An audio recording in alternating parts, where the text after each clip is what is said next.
가까운 사람일수록 때로는 더 큰 상처를 주기도 합니다. 믿고 의지했던 사람에게서 예상치 못한 말을 듣거나 무시당하는 느낌을 받을 때 마음속 깊은 곳에서 올라오는 서운함과 분노를 어떻게 다스려야 할지 막막하실 때가 있으실 텐데요. 이런 깊은 상처를 받으신 72세 할머니의 사연이 최근 온라인에서 많은 분들의 공감을 얻었습니다. 할머니께서는 평생 자식들을 위해 헌신하며 살아오셨다고 합니다. 남편이 일찍 돌아가신 후 홀로 세 자녀를 키우시며 당신의 것은 하나도 챙기지 못하셨습니다. 밤늦게까지 일하시고 주말에도 쉬지 못하시면서 자식들 뒷바라지에만 매진하셨지요. 그렇게 자식들이 모두 결혼해서 각자의 가정을 꾸리고 할머니께서는 작은 아파트에서 홀로 지내고 계셨습니다. 외롭긴 하지만 자식들이 잘 살고 있다는 것만으로도 충분히 행복하다고 여기며 하루하루를 보내고 계셨습니다. 그런데 어느 날 할머니께서 갑작스럽게 몸이 아프셔서 응급실에 실려가는 일이 생겼습니다. 혼자 계시다가 갑자기 가슴이 답답해지고 숨이 잘 쉬어지지 않아서 119를 부르실 수밖에 없었다고 합니다. 응급실에서 연락을 받은 첫째 아들이 달려왔고 다행히 큰 문제는 아니라는 진단을 받으셨습니다. 스트레스와 과로로 인한 일시적인 증상이었던 것이지요. 하지만 의사 선생님께서는 앞으로는 혼자 계시기보다는 가족들과 함께 지내시는 것이 좋겠다고 권하셨습니다. 할머니께서는 조심스럽게 아들에게 이 이야기를 꺼내셨습니다. 하지만 아들의 반응은 할머니의 예상과는 전혀 달랐습니다. 엄마, 저희도 아이들 키우느라 정신없어요. 어머니까지 모시고 살기에는 솔직히 부담스럽습니다. 그리고 엄마도 아시잖아요. 며느리가 워낙 예민해서 시어머니와 함께 살면 스트레스 받을 거예요. 차라리 요양원을 알아보시는 게 어떨까요? 요즘 시설도 좋다던데. 할머니께서는 그 순간 온몸에 전기가 오는 듯한 충격을 받으셨다고 합니다. 평생 자식을 위해 살아온 자신에게 돌아온 것이 이런 차가운 말들이라니. 가슴이 찢어지는 것 같은 아픔을 느끼셨습니다. 더욱 가슴 아픈 것은 둘째, 셋째 자녀들의 반응도 크게 다르지 않았다는 점입니다. 형님 말씀이 맞아요. 엄마도 편하실 거예요. 우리가 자주 찾아뵐게요. 걱정 마세요. 할머니께서는 그날 밤 혼자 집에 돌아오셔서 한없이 눈물을 흘리셨다고 합니다. 내가 뭘 잘못했을까? 자식들에게 짐이 되는 존재가 되어버린 걸까? 분노와 서운함 그리고 깊은 절망감에 잠을 이루지 못하시던 할머니께서는 그 순간 문득 돌아가신 어머니께서 생전에 해주셨던 한 말씀이 떠올랐다고 합니다. 과연 할머니를 구원해준 그 말씀은 무엇이었을까요? 할머니께서는 그 말씀 덕분에 마음의 평정을 되찾으실 수 있었고 더 놀라운 것은 자식들의 태도까지 완전히 바뀌었다는 점입니다. 부처님께서 말씀하신 서운함을 다스리는 지혜 그리고 상대방의 마음을 자연스럽게 움직이는 방법은 과연 무엇일까요? 지금 바로 들려드리겠습니다. 그 전에 부처님의 지혜로운 말씀이 더 많은 분들께 전해질 수 있도록 구독과 좋아요 부탁드립니다.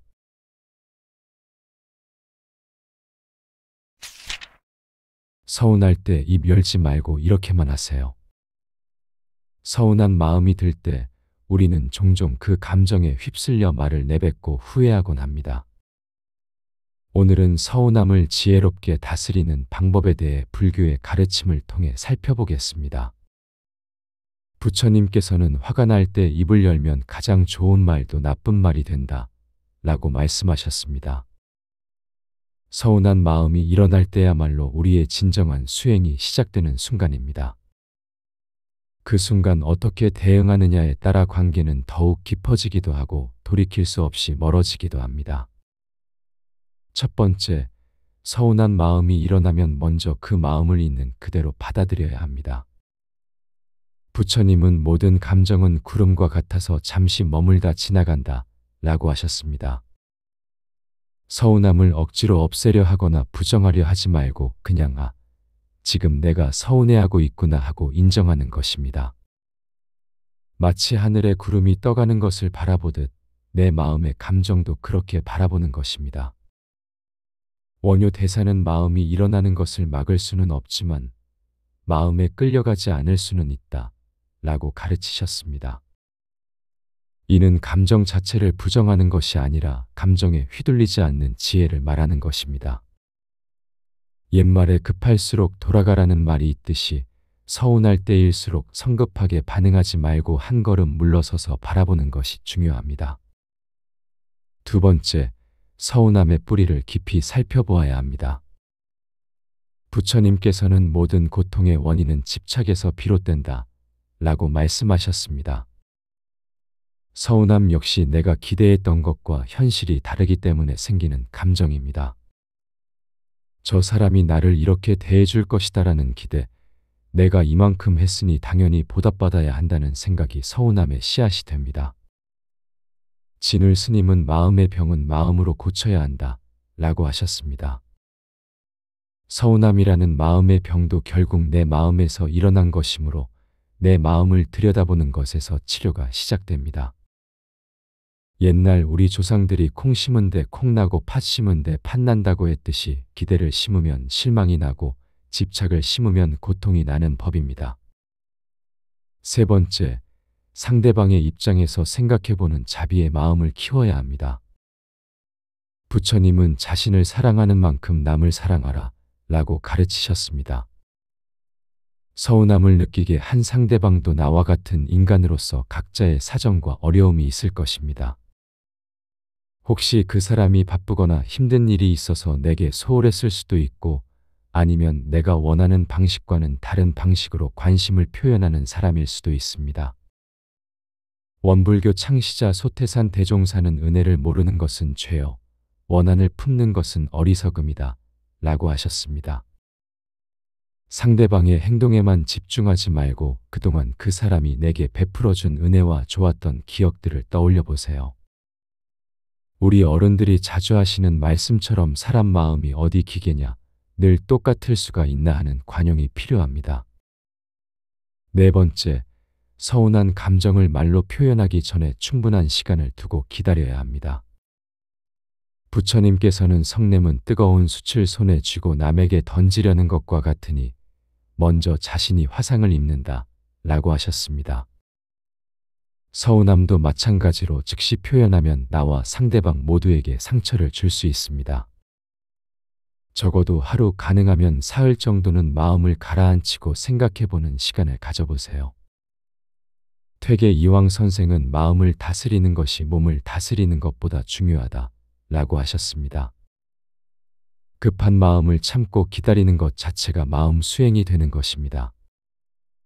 옛날 우리 할머니들이 하룻밤 자고 나면 마음이 달라진다고 하신 말씀이 바로 이런 지혜를 담고 있습니다. 다섯 번째, 서운함을 표현할 때는 상대방을 탓하지 말고 내 감정을 솔직하게 털어놓아야 합니다. 부처님은 진실한 말은 아름답고 아름다운 말은 진실하다 라고 말씀하셨습니다. 당신이 나를 무시했다, 당신이 나쁘다라고 말하는 대신 내가 서운했다, 내가 속상했다라고 표현하는 것입니다. 이렇게 하면 상대방도 방어적이 되지 않고 내 마음을 이해하려고 노력하게 됩니다. 해능 스님은 다른 사람의 잘못을 보지 말고 자신의 옳고 그름만 살피라 라고 가르치셨습니다. 상대방의 행동보다는 그로 인한 내 감정에 집중해서 표현하는 것이 현명합니다. 우리가 어릴 때 부모님께서 말은 해야 하되 어떻게 하느냐가 중요하다고 하신 것처럼 표현의 방식이 결과를 좌우합니다. 여섯 번째, 서운함의 원인이 된 구체적인 상황에 대해서만 이야기해야 합니다.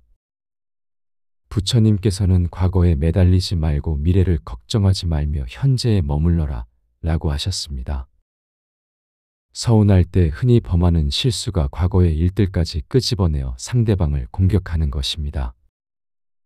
저번에도 그랬고 그저께도 그랬고라며 과거사를 들먹이면 문제가 더 커질 뿐입니다. 용성 스님은 한 번에 하나씩, 지금 이 순간에 집중하라 라고 가르치셨습니다. 지금 서운한 이 일에만 집중해서 이야기하고 과거의 일들은 따로 시간을 내어 차분히 대화하는 것이 좋습니다. 옛 어른들이 한 우물을 파라고 하신 것처럼 한 번에 하나의 문제만 다루는 것이 지혜입니다. 7번째, 상대방의 반응에 대한 기대를 내려놓아야 합니다. 부처님은 주는 것에만 집중하고 받는 것은 기대하지 말라 라고 하셨습니다. 내가 서운함을 표현한다고 해서 상대방이 반드시 내가 원하는 반응을 보일 것이라고 기대해서는 안 됩니다. 사람마다 표현 방식이 다르고 받아들이는 방식도 다르기 때문입니다. 만해 한용운 스님은 기대하지 않으면 실망도 없다 라고 하셨습니다. 내 마음을 전달하는 것 자체에 의미를 두고 상대방의 반응은 그 사람의 몫이라고 생각하는 것입니다. 우리 조상들이 되는 대로 살되 최선은 다하자고 하신 것처럼 결과보다는 과정에 집중하는 자세가 필요합니다. 8번째, 서운함을 화해와 이해의 기회로 바꾸어야 합니다. 부처님께서는 적을 사랑으로 이기고 악을 선으로 이겨라 라고 말씀하셨습니다. 서운함이라는 부정적인 감정을 관계를 더욱 깊게 만드는 계기로 활용하는 것입니다. 서로의 마음을 솔직하게 나누다 보면 오해가 풀리고 더 깊이 이해하게 되는 경우가 많습니다. 성철 스님은 갈등은 성장의 기회다 라고 하셨습니다. 서운함도 마찬가지로 서로를 더 잘 알아가는 소중한 기회가 될 수 있습니다. 옛말에 티끌 모아 태산이라고 했듯이 작은 갈등들을 잘 해결해 나가면 더 단단한 관계가 만들어집니다. 9번째, 감사의 마음을 함께 표현해야 합니다. 부처님은 감사하는 마음이 있는 곳에 평화가 깃든다 라고 하셨습니다. 서운함을 표현할 때도 그동안 상대방이 베풀어준 좋은 점들을 함께 언급하는 것입니다. 평소에는 항상 잘해주시는데 이번에만 좀 서운했어요 라고 말하면 상대방도 마음의 문을 열고 들어주게 됩니다. 법정 스님은 비난보다는 격려를, 지적보다는 인정을 먼저 하라 라고 가르치셨습니다. 감사의 마음을 먼저 표현하면 서운함도 더 부드럽게 전달될 수 있습니다. 우리 어른들이 꿀로 시작해서 꿀로 끝내라고 하신 것처럼 좋은 말로 시작해서 좋은 말로 마무리하는 것이 좋습니다. 10번째, 서운함을 통해 자신의 마음을 성장시켜야 합니다. 부처님께서는 모든 경험은 깨달음의 재료가 된다 라고 하셨습니다. 서운함을 겪으면서 내가 어떤 부분에서 집착하고 있었는지, 어떤 기대를 가지고 있었는지 돌아보는 기회로 삼아야 합니다. 이런 과정을 통해 점점 더 너그럽고 이해심 많은 사람이 되어갈 수 있습니다. 달마 대사는 고통이 없으면 성장도 없다 라고 하셨습니다. 서운함이라는 작은 고통도 내 마음을 단련시키는 소중한 기회라고 받아들이는 것입니다. 옛 어른들이 고생 끝에 낙이 온다고 하신 것처럼 어려움을 잘 견디면 더 큰 기쁨이 찾아옵니다. 이제 실제로 이런 지혜들이 어떻게 적용되는지 몇 가지 사연을 통해 살펴보겠습니다. 먼저 68세 김영수 씨의 이야기입니다. 전직 공무원으로 35년간 성실히 근무한 후 5년 전 퇴직하셨습니다. 대구 수성구에서 아내와 함께 40년째 살고 계시며 두 딸 모두 결혼해서 손자 손녀들과 함께 행복한 노후를 보내고 계셨습니다. 원칙주의자인 성격으로 가족에 대한 책임감이 강했던 김 씨는 가난한 농가 출신에서 야간고등학교를 졸업하고 공무원이 되어 두 딸을 대학까지 뒷바라지한 자랑스러운 아버지였습니다. 평소 등산 모임, 복지관 바둑, 손자 픽업, 텃밭 가꾸기 등으로 소소하지만 충실한 일상을 보내고 계셨습니다.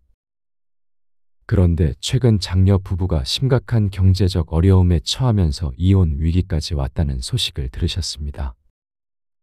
김 씨는 경제적 지원을 해주고 싶었지만 자신의 노후 자금도 넉넉하지 않은 상황이었습니다.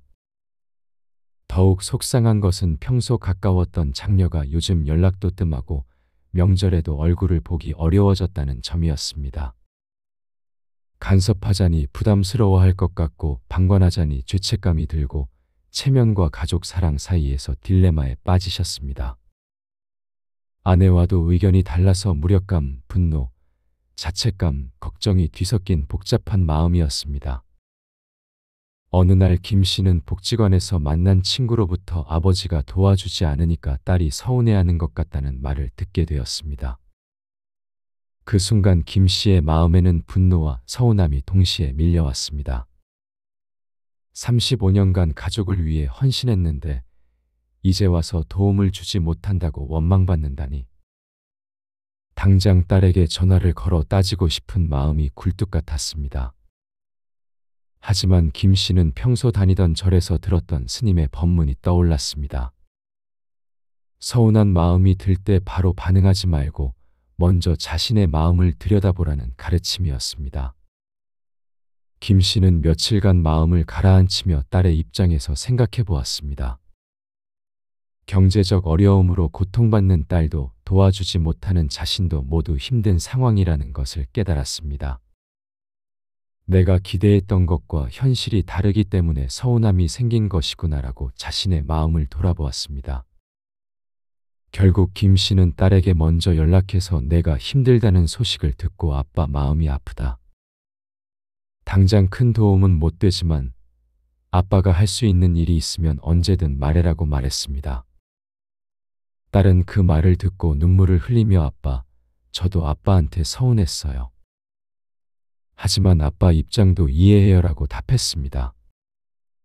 그 후 가족 관계는 오히려 더 돈독해졌고 김 씨는 큰 돈은 아니지만 정기적으로 생활비를 조금씩 보태주며 손자들과 더 많은 시간을 보내게 되었습니다.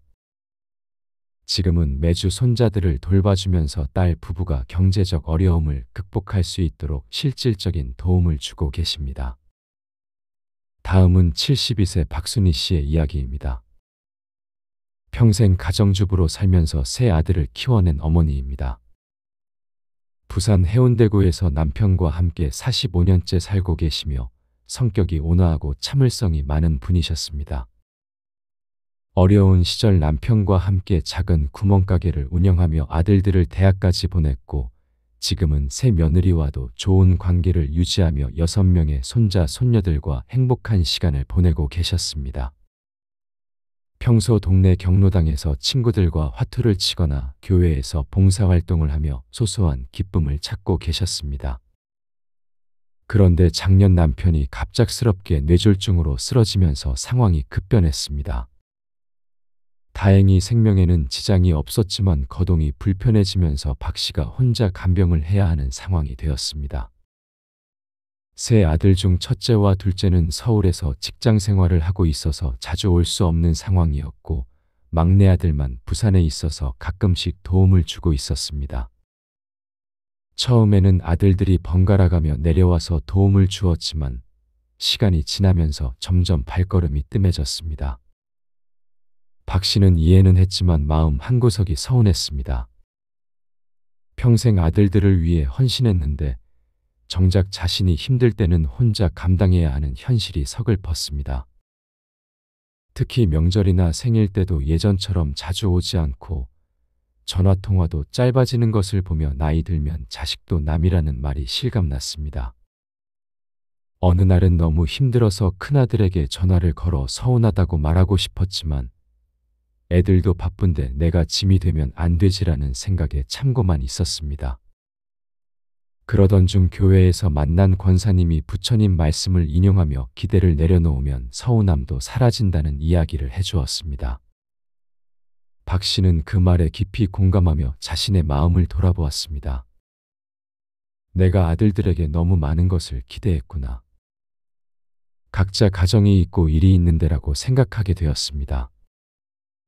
그리고 혼자 간병하는 것이 힘들긴 하지만 남편과 함께 보낼 수 있는 시간이 주어진 것에 감사하기로 마음을 바꾸었습니다.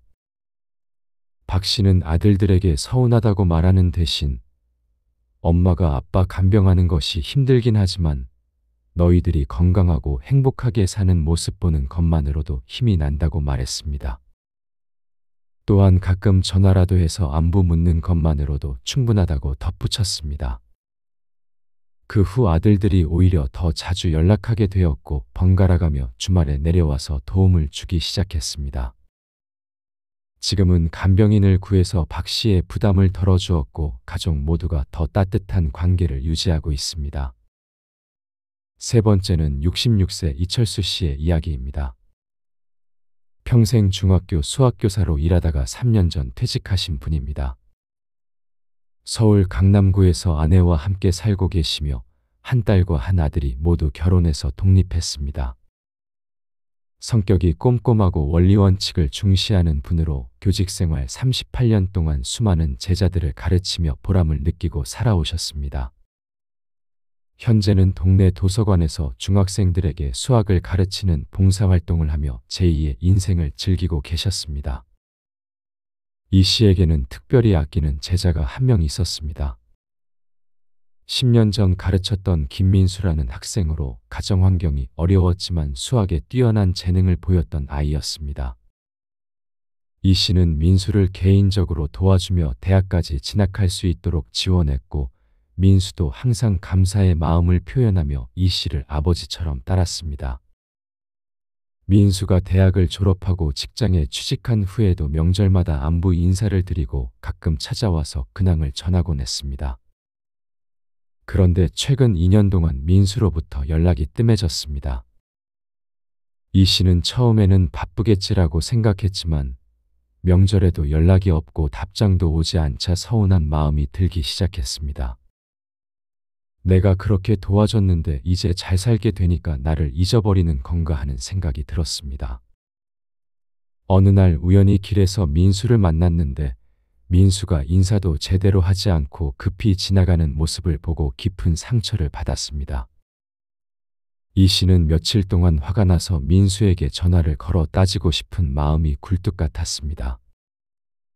하지만 평소 즐겨 읽던 불교 서적에서 본 원한은 원한으로 갚을 수 없고 사랑으로만 해결된다는 부처님 말씀이 떠올랐습니다. 이 씨는 자신의 마음을 돌아보며 내가 민수에게 너무 많은 것을 기대했구나 하고 깨달았습니다. 도움을 준 것은 순수한 마음에서였는데 언제부터인가 보답을 기대하는 마음이 생겼던 것입니다. 이 씨는 민수에게 서운하다고 말하는 대신 간단한 문자 메시지를 보냈습니다. 민수야, 선생님이다. 요즘 어떻게 지내니? 건강하게 잘 지내는 모습만 봐도 선생님은 기쁘다. 시간 날 때 연락해라. 며칠 후 민수로부터 전화가 왔습니다. 민수는 눈물을 흘리며 선생님, 죄송해요. 요즘 회사 일이 너무 힘들어서 정신이 없었어요. 선생님 생각은 항상 하고 있었는데 연락드리지 못해서 죄송해요라고 말했습니다. 그 후 민수는 다시 예전처럼 자주 연락하게 되었고 이 씨도 민수의 사정을 이해하며 더욱 따뜻한 관계를 유지하게 되었습니다. 마지막으로 70세 정미영 씨의 이야기입니다. 평생 간호사로 일하다가 5년 전 퇴직하신 분입니다. 인천 연수구에서 혼자 살고 계시며 남편은 10년 전에 돌아가셨고 두 아들이 모두 미국에서 살고 있습니다. 성격이 활발하고 사교적인 분으로 병원에서 40년 가까이 일하며 많은 사람들에게 도움을 주는 일에 보람을 느끼며 살아오셨습니다. 현재는 동네 자원봉사센터에서 독거노인들을 돌보는 일을 하며 의미 있는 노후를 보내고 계셨습니다. 정 씨에게는 같은 아파트에 사는 김혜자 씨라는 절친한 친구가 있었습니다. 두 분 다 과부이고 나이도 비슷해서 서로 의지하며 지내온 지 15년이 되었습니다. 함께 시장도 보고 여행도 다니고 서로 아플 때 돌봐주며 자매처럼 지내왔습니다. 정 씨는 김 씨를 친자식보다도 더 아끼며 지냈고 김 씨도 마찬가지였습니다. 그런데 6개월 전 김 씨에게 새로운 친구가 생겼습니다. 같은 자원봉사센터에서 만난 박영숙 씨라는 분으로 김 씨와 취미도 비슷하고 성격도 잘 맞아서 금세 친해졌습니다. 처음에는 정 씨도 반가워했지만 점점 김 씨가 박 씨와 더 많은 시간을 보내는 것을 보며 서운한 마음이 들기 시작했습니다. 예전에는 매일 통화하고 일주일에 서너 번은 만났는데 이제는 연락도 뜸하고 만나자고 해도 박 씨와 약속이 있다며 거절하는 일이 잦아졌습니다. 정 씨는 점점 외로움과 서운함이 커져갔습니다.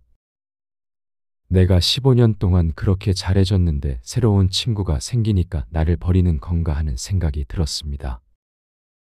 어느 날은 김 씨와 박 씨가 함께 시장에서 웃으며 이야기하는 모습을 보고 깊은 배신감을 느끼기도 했습니다. 친구들에게 김 씨에 대한 불만을 털어놓기도 했고 김 씨에게 직접 요즘 너무 소홀하다고 말하고 싶은 마음도 굴뚝 같았습니다. 그러던 중 정 씨는 평소 다니던 절에서 스님의 법문을 듣게 되었습니다. 집착을 버리면 자유로워진다는 부처님의 가르침에 대한 이야기였습니다. 스님은 친구에 대한 독점욕도 일종의 집착이며 진정한 사랑은 상대방의 행복을 바라는 것이라고 말씀하셨습니다. 정 씨는 그 말씀을 듣고 자신의 마음을 깊이 돌아보았습니다. 내가 김 씨를 진정으로 사랑한다면 그 사람이 새로운 친구와 즐겁게 지내는 것도 기뻐해야 하는 것 아닐까 하고 생각하게 되었습니다. 정 씨는 김 씨에게 서운하다고 말하는 대신 오히려 먼저 연락해서 새로운 친구 생겨서 좋겠다. 나도 박 씨와 친해지고 싶으니까 다음에는 셋이 함께 만나자고 제안했습니다. 김 씨는 정 씨의 넓은 마음에 감동하며 미영아 고마워. 나도 요즘 너를 소홀히 한 것 같아서 미안했어라고 말했습니다. 그 후 세 사람은 함께 어울리게 되었고 정 씨도 박 씨와 좋은 친구가 되었습니다. 지금은 오히려 예전보다 더 즐겁고 풍성한 우정을 나누며 지내고 계십니다. 이처럼 서운함을 지혜롭게 다루는 것은 단순히 감정을 억누르는 것이 아닙니다. 마음 깊은 곳에서 일어나는 감정의 뿌리를 살펴보고 그것을 성장의 기회로 만드는 것입니다. 부처님께서는 마음을 다스리는 자가 세상을 다스린다 라고 말씀하셨습니다. 서운함이라는 작은 감정 하나를 잘 다스리는 것에서부터 우리의 진정한 수행이 시작되는 것입니다. 이제 서운함을 다스리는 더 깊은 지혜들을 살펴보겠습니다. 서운함을 느낄 때 가장 중요한 것은 그 감정 뒤에 숨어있는 진실을 발견하는 것입니다. 부처님께서는 진리를 보는 자는 고통에서 벗어난다 라고 하셨습니다. 서운함이 일어나는 순간 우리는 대개 상대방의 행동에만 집중하게 됩니다. 하지만 진정한 문제는 내 마음속에 있는 기대와 집착입니다. 해심 스님은 외부의 상황은 바꿀 수 없지만 그것을 받아들이는 내 마음은 바꿀 수 있다 라고 가르치셨습니다. 상대방이 내 기대대로 행동하지 않는다고 해서 그 사람이 나쁜 것이 아닙니다. 단지 내가 가진 기대가 현실과 맞지 않을 뿐입니다. 서운함의 뿌리에는 종종 우리가 인식하지 못하는 교만이 숨어 있습니다. 부처님은 교만은 모든 괴로움의 어머니다 라고 말씀하셨습니다. 내가 이만큼 해줬으니까 당연히 보답받아야 한다는 생각이나 내가 이런 대우를 받을 만한 사람이다라는 생각 속에는 은연중에 교만이 숨어 있습니다. 진정한 겸손은 내가 남에게 무엇인가를 베풀 때조차 그것이 특별한 일이 아니라 당연한 일이라고 여기는 마음입니다. 우리 조상들이 오른손이 하는 일을 왼손이 모르게 하라고 하신 것도 이런 마음가짐을 말하는 것입니다.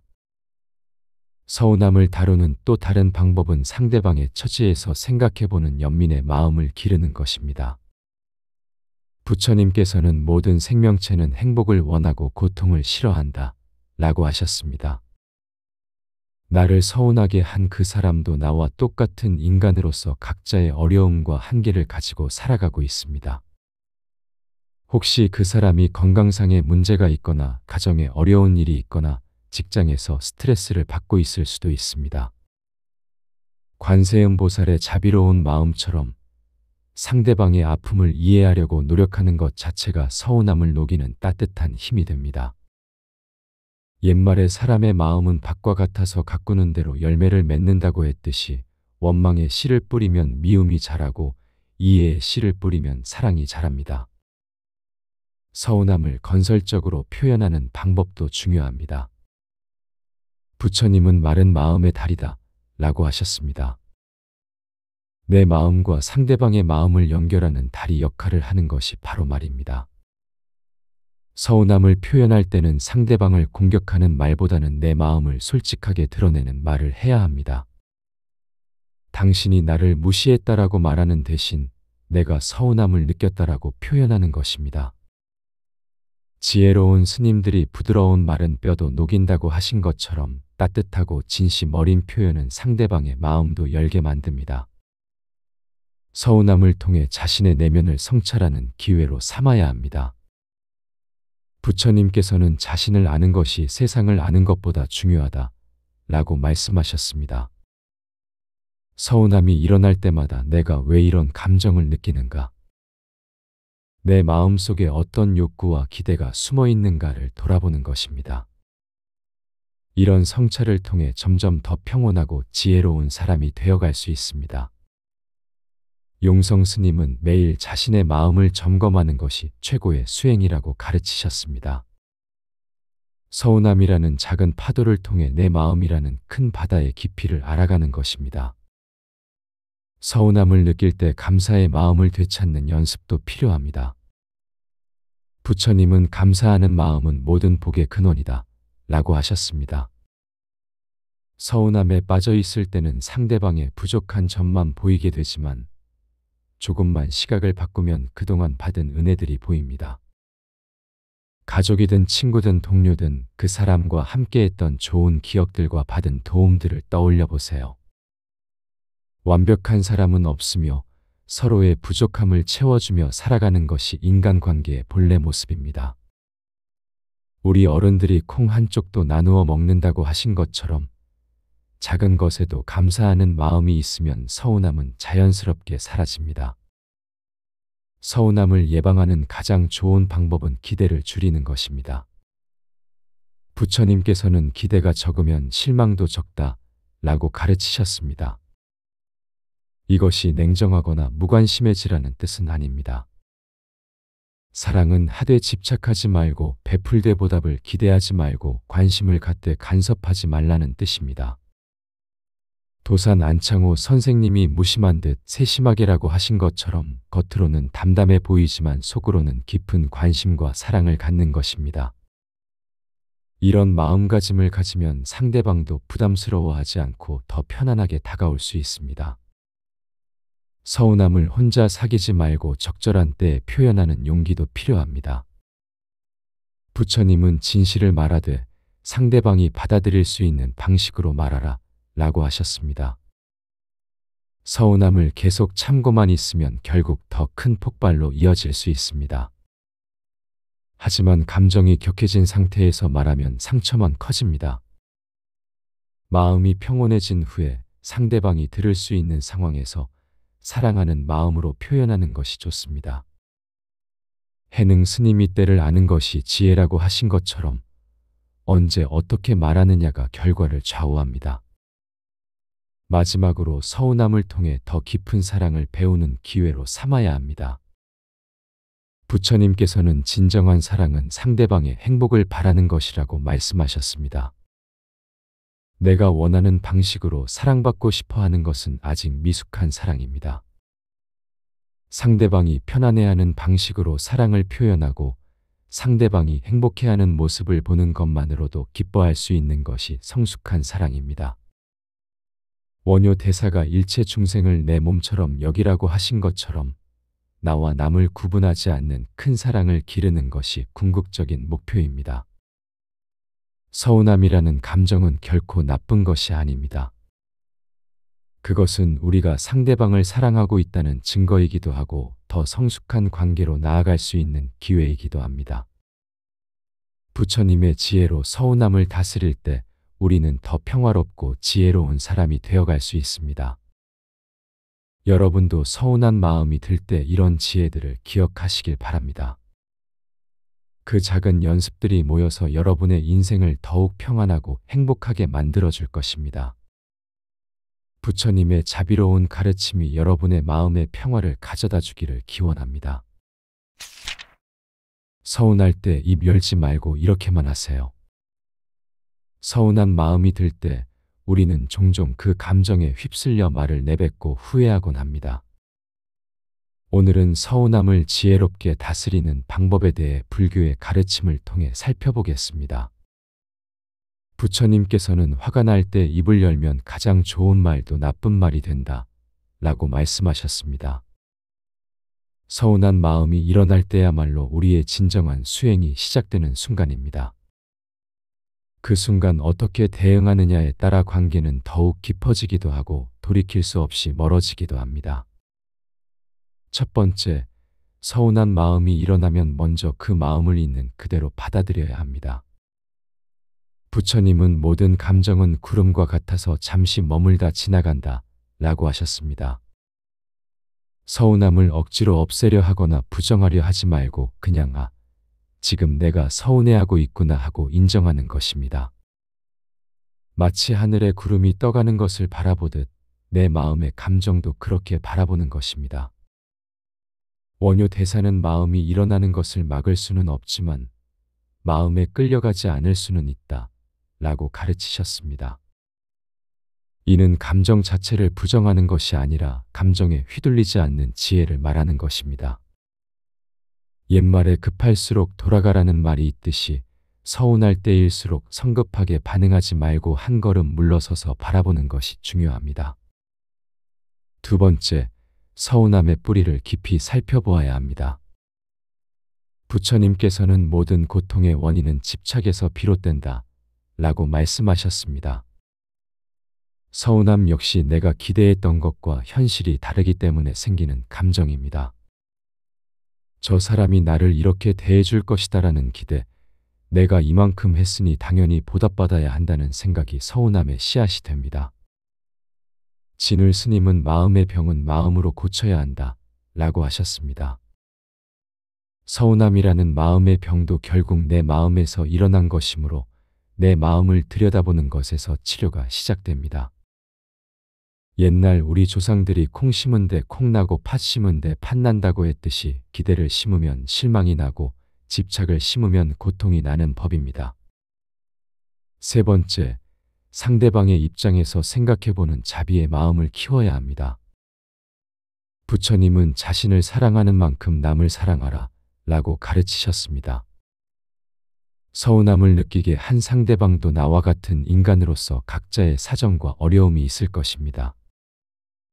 혹시 그 사람이 바쁘거나 힘든 일이 있어서 내게 소홀했을 수도 있고 아니면 내가 원하는 방식과는 다른 방식으로 관심을 표현하는 사람일 수도 있습니다.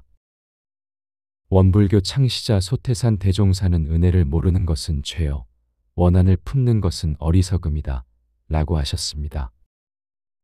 상대방의 행동에만 집중하지 말고 그동안 그 사람이 내게 베풀어준 은혜와 좋았던 기억들을 떠올려 보세요. 우리 어른들이 자주 하시는 말씀처럼 사람 마음이 어디 기계냐, 늘 똑같을 수가 있나 하는 관용이 필요합니다.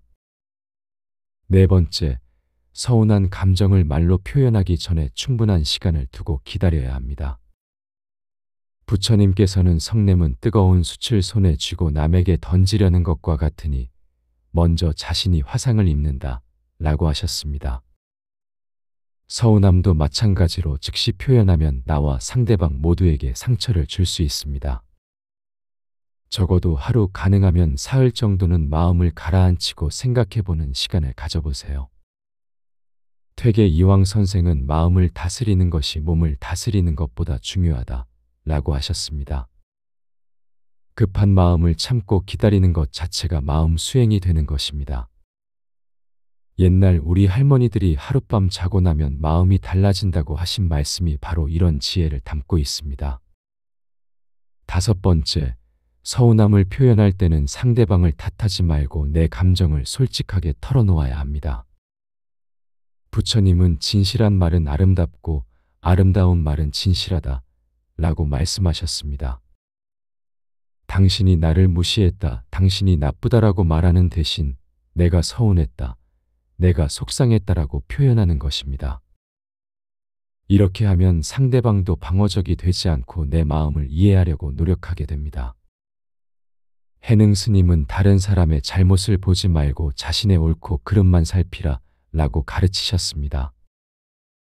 상대방의 행동보다는 그로 인한 내 감정에 집중해서 표현하는 것이 현명합니다. 우리가 어릴 때 부모님께서 말은 해야 하되 어떻게 하느냐가 중요하다고 하신 것처럼 표현의 방식이 결과를 좌우합니다. 여섯 번째, 서운함의 원인이 된 구체적인 상황에 대해서만 이야기해야 합니다. 부처님께서는 과거에 매달리지 말고 미래를 걱정하지 말며 현재에 머물러라 라고 하셨습니다. 서운할 때 흔히 범하는 실수가 과거의 일들까지 끄집어내어 상대방을 공격하는 것입니다.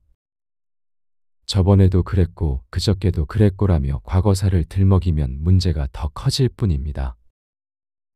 용성 스님은 한 번에 하나씩 지금 이 순간에 집중하라 라고 가르치셨습니다.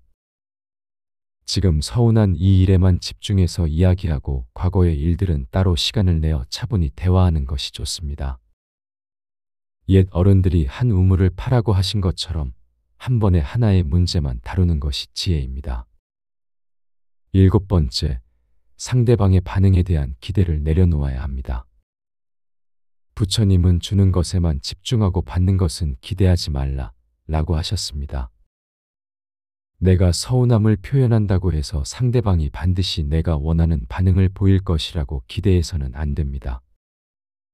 사람마다 표현 방식이 다르고 받아들이는 방식도 다르기 때문입니다. 만해 한용운 스님은 기대하지 않으면 실망도 없다 라고 하셨습니다. 내 마음을 전달하는 것 자체에 의미를 두고 상대방의 반응은 그 사람의 몫이라고 생각하는 것입니다. 우리 조상들이 되는 대로 살되 최선은 다하자고 하신 것처럼 결과보다는 과정에 집중하는 자세가 필요합니다. 여덟 번째, 서운함을 화해와 이해의 기회로 바꾸어야 합니다. 부처님께서는 적을 사랑으로 이기고 악을 선으로 이겨라 라고 말씀하셨습니다. 서운함이라는 부정적인 감정을 관계를 더욱 깊게 만드는 계기로 활용하는 것입니다. 서로의 마음을 솔직하게 나누다 보면 오해가 풀리고 더 깊이 이해하게 되는 경우가 많습니다. 성철 스님은 갈등은 성장의 기회다 라고 하셨습니다. 서운함도 마찬가지로 서로를 더 잘 알아가는 소중한 기회가 될 수 있습니다. 옛말에 티끌 모아 태산이라고 했듯이 작은 갈등들을 잘 해결해 나가면 더 단단한 관계가 만들어집니다. 아홉 번째, 감사의 마음을 함께 표현해야 합니다. 부처님은 감사하는 마음이 있는 곳에 평화가 깃든다 라고 하셨습니다. 서운함을 표현할 때도 그동안 상대방이 베풀어준 좋은 점들을 함께 언급하는 것입니다. 평소에는 항상 잘해주시는데 이번에만 좀 서운했어요라고 말하면 상대방도 마음의 문을 열고 들어주게 됩니다. 법정 스님은 비난보다는 격려를, 지적보다는 인정을 먼저 하라 라고 가르치셨습니다. 감사의 마음을 먼저 표현하면 서운함도 더 부드럽게 전달될 수 있습니다. 우리 어른들이 꿀로 시작해서 꿀로 끝내라고 하신 것처럼 좋은 말로 시작해서 좋은 말로 마무리하는 것이 좋습니다. 열 번째, 서운함을 통해 자신의 마음을 성장시켜야 합니다. 부처님께서는 모든 경험은 깨달음의 재료가 된다 라고 하셨습니다. 서운함을 겪으면서 내가 어떤 부분에서 집착하고 있었는지, 어떤 기대를 가지고 있었는지 돌아보는 기회로 삼아야 합니다. 이런 과정을 통해 점점 더 너그럽고 이해심 많은 사람이 되어갈 수 있습니다. 달마 대사는 고통이 없으면 성장도 없다 라고 하셨습니다. 서운함이라는 작은 고통도 내 마음을 단련시키는 소중한 기회라고 받아들이는 것입니다. 옛 어른들이 고생 끝에 낙이 온다고 하신 것처럼 어려움을 잘 견디면 더 큰 기쁨이 찾아옵니다.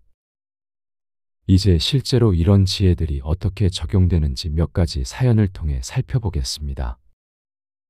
먼저 68세 김영수 씨의 이야기입니다.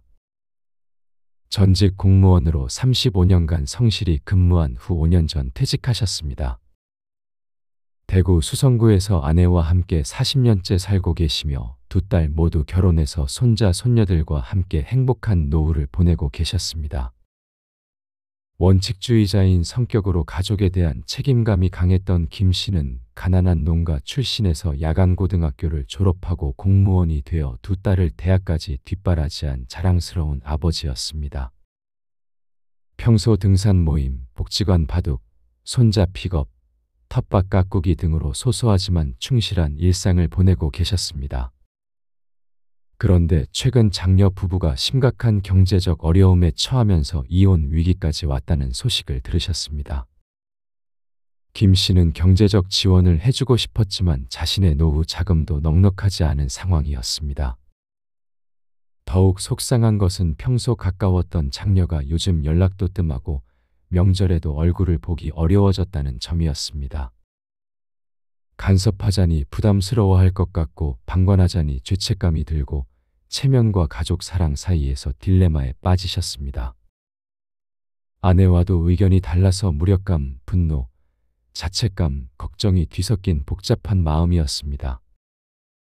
어느 날 김 씨는 복지관에서 만난 친구로부터 아버지가 도와주지 않으니까 딸이 서운해하는 것 같다는 말을 듣게 되었습니다. 그 순간 김 씨의 마음에는 분노와 서운함이 동시에 밀려왔습니다. 35년간 가족을 위해 헌신했는데 이제 와서 도움을 주지 못한다고 원망받는다니. 당장 딸에게 전화를 걸어 따지고 싶은 마음이 굴뚝 같았습니다. 하지만 김 씨는 평소 다니던 절에서 들었던 스님의 법문이 떠올랐습니다. 서운한 마음이 들 때 바로 반응하지 말고 먼저 자신의 마음을 들여다보라는 가르침이었습니다. 김 씨는 며칠간 마음을 가라앉히며 딸의 입장에서 생각해 보았습니다. 경제적 어려움으로 고통받는 딸도 도와주지 못하는 자신도 모두 힘든 상황이라는 것을 깨달았습니다. 내가 기대했던 것과 현실이 다르기 때문에 서운함이 생긴 것이구나라고 자신의 마음을 돌아보았습니다. 결국 김 씨는 딸에게 먼저 연락해서 내가 힘들다는 소식을 듣고 아빠 마음이 아프다. 당장 큰 도움은 못 되지만 아빠가 할 수 있는 일이 있으면 언제든 말해라고 말했습니다. 딸은 그 말을 듣고 눈물을 흘리며 아빠, 저도 아빠한테 서운했어요. 하지만 아빠 입장도 이해해요라고 답했습니다. 그 후 가족 관계는 오히려 더 돈독해졌고 김 씨는 큰 돈은 아니지만 정기적으로 생활비를 조금씩 보태주며 손자들과 더 많은 시간을 보내게 되었습니다. 지금은 매주 손자들을 돌봐주면서 딸 부부가 경제적 어려움을 극복할 수 있도록 실질적인 도움을 주고 계십니다. 다음은 72세 박순희 씨의 이야기입니다. 평생 가정주부로 살면서 세 아들을 키워낸 어머니입니다. 부산 해운대구에서 남편과 함께 45년째 살고 계시며 성격이 온화하고 참을성이 많은 분이셨습니다. 어려운 시절 남편과 함께 작은 구멍가게를 운영하며 아들들을 대학까지 보냈고 지금은 새 며느리와도 좋은 관계를 유지하며 6명의 손자, 손녀들과 행복한 시간을 보내고 계셨습니다. 평소 동네 경로당에서 친구들과 화투를 치거나 교회에서 봉사활동을 하며 소소한 기쁨을 찾고 계셨습니다. 그런데 작년 남편이 갑작스럽게 뇌졸중으로 쓰러지면서 상황이 급변했습니다. 다행히 생명에는 지장이 없었지만 거동이 불편해지면서 박 씨가 혼자 간병을 해야 하는 상황이 되었습니다. 세 아들 중 첫째와 둘째는 서울에서 직장 생활을 하고 있어서 자주 올 수 없는 상황이었고 막내 아들만 부산에 있어서 가끔씩 도움을 주고 있었습니다. 처음에는 아들들이 번갈아가며 내려와서 도움을 주었지만 시간이 지나면서 점점 발걸음이 뜸해졌습니다. 박 씨는 이해는 했지만 마음 한구석이 서운했습니다. 평생 아들들을 위해 헌신했는데 정작 자신이 힘들 때는 혼자 감당해야 하는 현실이 서글펐습니다. 특히 명절이나 생일 때도 예전처럼 자주 오지 않고 전화통화도 짧아지는 것을 보며 나이 들면 자식도 남이라는 말이 실감났습니다. 어느 날은 너무 힘들어서 큰아들에게 전화를 걸어 서운하다고 말하고 싶었지만 애들도 바쁜데 내가 짐이 되면 안 되지라는 생각에 참고만 있었습니다. 그러던 중 교회에서 만난 권사님이 부처님 말씀을 인용하며 기대를 내려놓으면 서운함도 사라진다는 이야기를 해주었습니다. 박 씨는 그 말에 깊이 공감하며 자신의 마음을 돌아보았습니다. 내가 아들들에게 너무 많은 것을 기대했구나. 각자 가정이 있고 일이 있는데라고 생각하게 되었습니다. 그리고 혼자 간병하는 것이 힘들긴 하지만 남편과 함께 보낼 수 있는 시간이 주어진 것에 감사하기로 마음을 바꾸었습니다.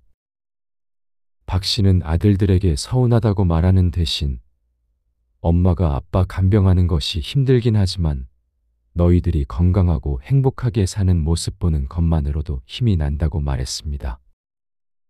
또한 가끔 전화라도 해서 안부 묻는 것만으로도 충분하다고 덧붙였습니다. 그 후 아들들이 오히려 더 자주 연락하게 되었고 번갈아가며 주말에 내려와서 도움을 주기 시작했습니다. 지금은 간병인을 구해서 박 씨의 부담을 덜어주었고 가족 모두가 더 따뜻한 관계를 유지하고 있습니다. 세 번째는 66세 이철수 씨의 이야기입니다. 평생 중학교 수학교사로 일하다가 3년 전 퇴직하신 분입니다. 서울 강남구에서 아내와 함께 살고 계시며 한 딸과 한 아들이 모두 결혼해서 독립했습니다. 성격이 꼼꼼하고 원리 원칙을 중시하는 분으로 교직 생활 38년 동안 수많은 제자들을 가르치며 보람을 느끼고 살아오셨습니다. 현재는 동네 도서관에서 중학생들에게 수학을 가르치는 봉사활동을 하며 제2의 인생을 즐기고 계셨습니다. 이 씨에게는 특별히 아끼는 제자가 한 명 있었습니다. 10년 전 가르쳤던 김민수라는 학생으로 가정 환경이 어려웠지만 수학에 뛰어난 재능을 보였던 아이였습니다. 이 씨는 민수를 개인적으로 도와주며 대학까지 진학할 수 있도록 지원했고 민수도 항상 감사의 마음을 표현하며 이 씨를 아버지처럼 따랐습니다. 민수가 대학을 졸업하고 직장에 취직한 후에도 명절마다 안부 인사를 드리고 가끔 찾아와서 근황을 전하곤 했습니다. 그런데 최근 2년 동안 민수로부터 연락이 뜸해졌습니다. 이 씨는 처음에는 바쁘겠지라고 생각했지만 명절에도 연락이 없고 답장도 오지 않자 서운한 마음이 들기 시작했습니다. 내가 그렇게 도와줬는데 이제 잘 살게 되니까 나를 잊어버리는 건가 하는 생각이 들었습니다. 어느 날 우연히 길에서 민수를 만났는데 민수가 인사도 제대로 하지 않고 급히 지나가는 모습을 보고 깊은 상처를 받았습니다. 이 씨는 며칠 동안 화가 나서 민수에게 전화를 걸어 따지고 싶은 마음이 굴뚝 같았습니다. 하지만 평소 즐겨 읽던 불교 서적에서 본 원한은 원한으로 갚을 수 없고 사랑으로만 해결된다는 부처님 말씀이 떠올랐습니다. 이 씨는 자신의 마음을 돌아보며 내가 민수에게 너무 많은 것을 기대했구나 하고 깨달았습니다.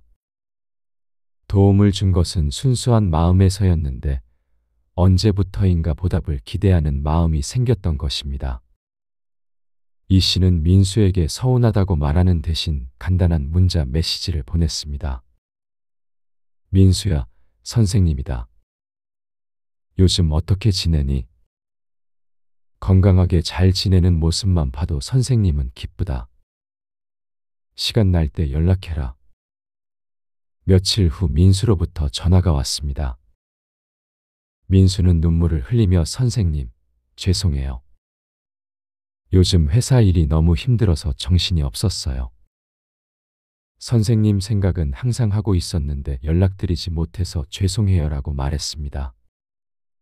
그 후 민수는 다시 예전처럼 자주 연락하게 되었고 이 씨도 민수의 사정을 이해하며 더욱 따뜻한 관계를 유지하게 되었습니다. 마지막으로 70세 정미영 씨의 이야기입니다.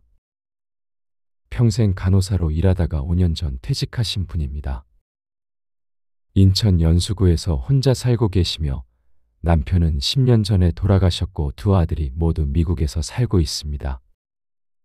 성격이 활발하고 사교적인 분으로 병원에서 40년 가까이 일하며 많은 사람들에게 도움을 주는 일에 보람을 느끼며 살아오셨습니다. 현재는 동네 자원봉사센터에서 독거노인들을 돌보는 일을 하며 의미 있는 노후를 보내고 계셨습니다. 정 씨에게는 같은 아파트에 사는 김혜자 씨라는 절친한 친구가 있었습니다. 두 분 다 과부이고 나이도 비슷해서 서로 의지하며 지내온 지 15년이 되었습니다. 함께 시장도 보고 여행도 다니고 서로 아플 때 돌봐주며 자매처럼 지내왔습니다. 정 씨는 김 씨를 친자식보다도 더 아끼며 지냈고 김 씨도 마찬가지였습니다. 그런데 6개월 전 김 씨에게 새로운 친구가 생겼습니다. 같은 자원봉사센터에서 만난 박영숙 씨라는 분으로 김 씨와 취미도 비슷하고 성격도 잘 맞아서 금세 친해졌습니다. 처음에는 정 씨도 반가워했지만 점점 김 씨가 박 씨와 더 많은 시간을 보내는 것을 보며 서운한 마음이 들기 시작했습니다. 예전에는 매일 통화하고 일주일에 서너 번은 만났는데 이제는 연락도 뜸하고 만나자고 해도 박 씨와 약속이 있다며 거절하는 일이 잦아졌습니다. 정 씨는 점점 외로움과 서운함이 커져갔습니다. 내가 15년 동안 그렇게 잘해줬는데 새로운 친구가 생기니까 나를 버리는 건가 하는 생각이 들었습니다. 어느 날은 김 씨와 박 씨가 함께 시장에서 웃으며 이야기하는 모습을 보고 깊은 배신감을 느끼기도 했습니다. 친구들에게 김 씨에 대한 불만을 털어놓기도 했고 김 씨에게 직접 요즘 너무 소홀하다고 말하고 싶은 마음도 굴뚝 같았습니다. 그러던 중 정 씨는 평소 다니던 절에서 스님의 법문을 듣게 되었습니다. 집착을 버리면 자유로워진다는 부처님의 가르침에 대한 이야기였습니다. 스님은 친구에 대한 독점욕도 일종의 집착이며 진정한 사랑은 상대방의 행복을 바라는 것이라고 말씀하셨습니다. 정 씨는 그 말씀을 듣고 자신의 마음을 깊이 돌아보았습니다. 내가 김 씨를 진정으로 사랑한다면 그 사람이 새로운 친구와 즐겁게 지내는 것도 기뻐해야 하는 것 아닐까 하고 생각하게 되었습니다. 정 씨는 김 씨에게 서운하다고 말하는 대신 오히려 먼저 연락해서 새로운 친구 생겨서 좋겠다. 나도 박 씨와 친해지고 싶으니까 다음에는 셋이 함께 만나자고 제안했습니다. 김 씨는 정 씨의 넓은 마음에 감동하며 미영아 고마워. 나도 요즘 너를 소홀히 한 것 같아서 미안했어라고 말했습니다. 그 후 세 사람은 함께 어울리게 되었고 정 씨도 박 씨와 좋은 친구가 되었습니다. 지금은 오히려 예전보다 더 즐겁고 풍성한 우정을 나누며 지내고 계십니다. 이처럼 서운함을 지혜롭게 다루는 것은 단순히 감정을 억누르는 것이 아닙니다. 마음 깊은 곳에서 일어나는 감정의 뿌리를 살펴보고 그것을 성장의 기회로 만드는 것입니다. 부처님께서는 마음을 다스리는 자가 세상을 다스린다 라고 말씀하셨습니다.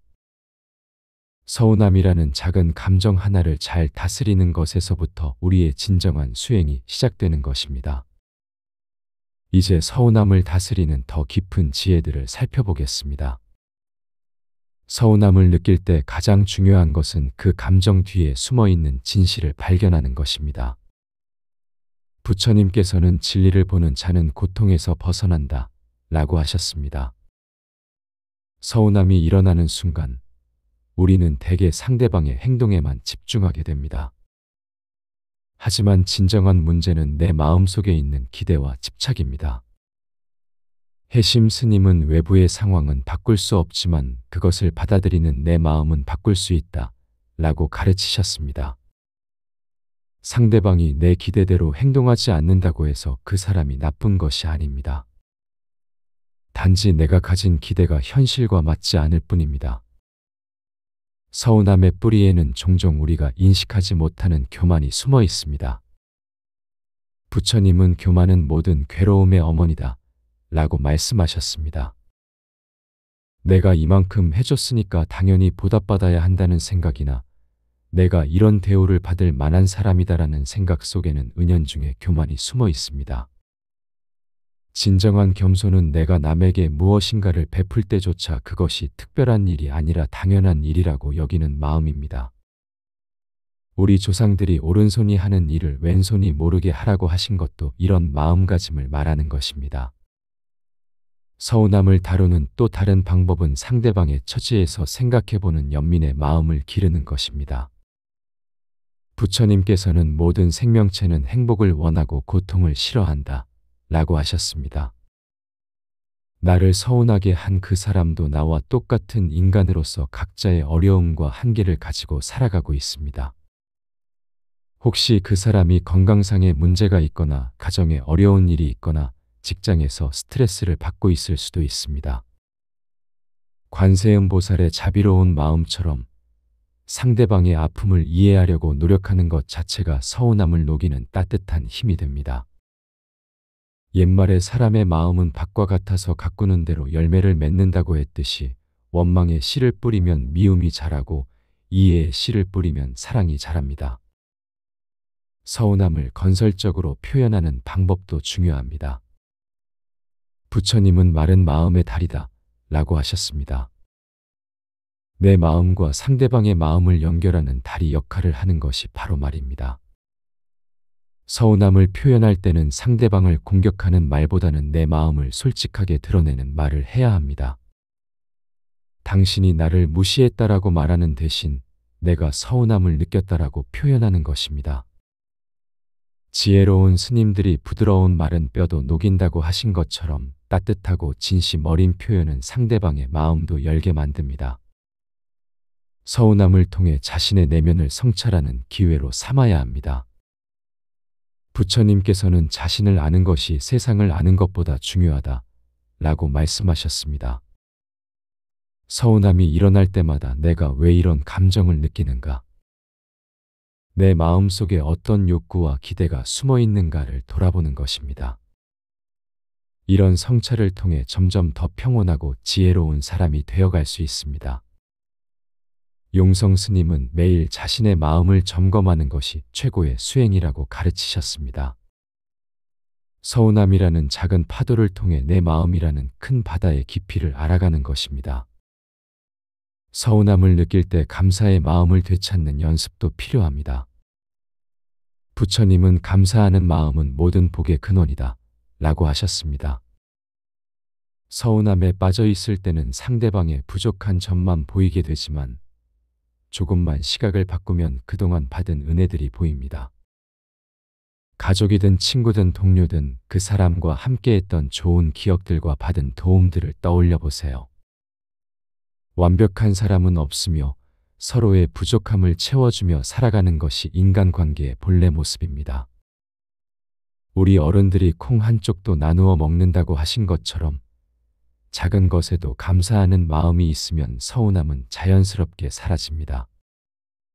서운함을 예방하는 가장 좋은 방법은 기대를 줄이는 것입니다. 부처님께서는 기대가 적으면 실망도 적다 라고 가르치셨습니다. 이것이 냉정하거나 무관심해지라는 뜻은 아닙니다.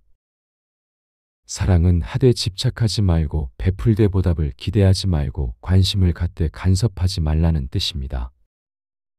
도산 안창호 선생님이 무심한 듯 세심하게라고 하신 것처럼 겉으로는 담담해 보이지만 속으로는 깊은 관심과 사랑을 갖는 것입니다. 이런 마음가짐을 가지면 상대방도 부담스러워하지 않고 더 편안하게 다가올 수 있습니다. 서운함을 혼자 사귀지 말고 적절한 때에 표현하는 용기도 필요합니다. 부처님은 진실을 말하되 상대방이 받아들일 수 있는 방식으로 말하라 라고 하셨습니다. 서운함을 계속 참고만 있으면 결국 더 큰 폭발로 이어질 수 있습니다. 하지만 감정이 격해진 상태에서 말하면 상처만 커집니다. 마음이 평온해진 후에 상대방이 들을 수 있는 상황에서 사랑하는 마음으로 표현하는 것이 좋습니다. 해능 스님이 때를 아는 것이 지혜라고 하신 것처럼 언제 어떻게 말하느냐가 결과를 좌우합니다. 마지막으로 서운함을 통해 더 깊은 사랑을 배우는 기회로 삼아야 합니다. 부처님께서는 진정한 사랑은 상대방의 행복을 바라는 것이라고 말씀하셨습니다. 내가 원하는 방식으로 사랑받고 싶어 하는 것은 아직 미숙한 사랑입니다.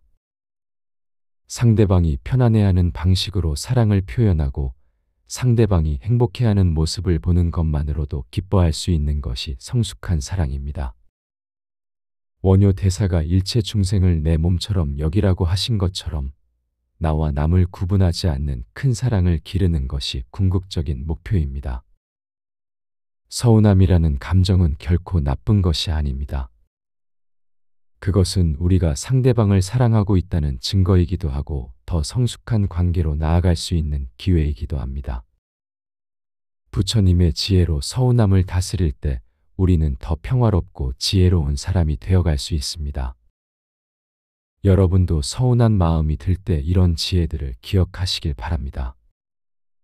그 작은 연습들이 모여서 여러분의 인생을 더욱 평안하고 행복하게 만들어줄 것입니다.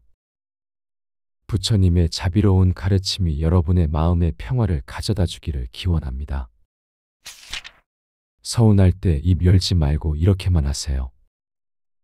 서운한 마음이 들 때 우리는 종종 그 감정에 휩쓸려 말을 내뱉고 후회하곤 합니다. 오늘은 서운함을 지혜롭게 다스리는 방법에 대해 불교의 가르침을 통해 살펴보겠습니다. 부처님께서는 화가 날 때 입을 열면 가장 좋은 말도 나쁜 말이 된다 라고 말씀하셨습니다.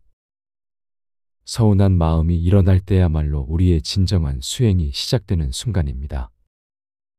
그 순간 어떻게 대응하느냐에 따라 관계는 더욱 깊어지기도 하고 돌이킬 수 없이 멀어지기도 합니다. 첫 번째, 서운한 마음이 일어나면 먼저 그 마음을 있는 그대로 받아들여야 합니다. 부처님은 모든 감정은 구름과 같아서 잠시 머물다 지나간다 라고 하셨습니다. 서운함을 억지로 없애려 하거나 부정하려 하지 말고 그냥 지금 내가 서운해하고 있구나 하고 인정하는 것입니다.